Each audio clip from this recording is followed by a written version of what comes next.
দেখেই বুঝতে পারছো যে আমরা কোথায় এসেছি।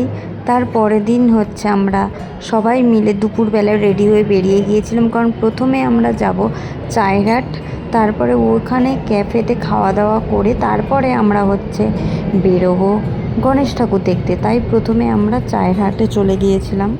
ওরা হচ্ছে সবসময় এই ক্যাফেটাতে আসে, বলে খুবই সুন্দর। আর আমি তো এমনিতেই চায়ের পাগল, তাই আমি বললাম আগে ঠাকুর দেখতে যাওয়ার আগে ক্যাফে যাওয়া হোক।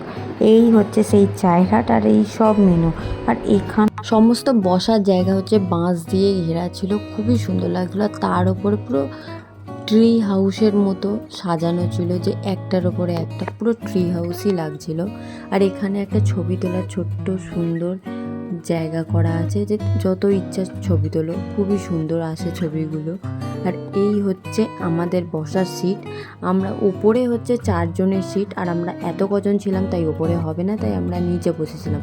উপরেরটা দেখলে পুরো তোমাদের ট্রি হাউসই লাগবে। তারপরে সবাইকে খুঁজে পাওয়ার পরে সবাই বসে তারপরে ওখানে অর্ডার দিতে চলে গিয়েছিলাম, কারণ ওখানে প্রথমে অর্ডার দিতে হয়। আমি দিয়েছিলাম হচ্ছে fish finger, fish fry and ওখানের স্পেশাল মালাই চা, আর হচ্ছে চিকেন ললিপপ।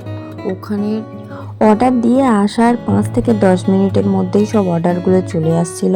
প্রথমে আমি ট্রাই করে নিয়েছিলাম ফিশ ফিঙ্গার, ওটাও খুব সুন্দর ছিল। কিন্তু ওখানে সবথেকে স্পেশাল খাবার হচ্ছে ফিশ ফ্রাই, ওটাই খুব সুন্দর ছিল, সবথেকে টেস্টি ওটা ছিল।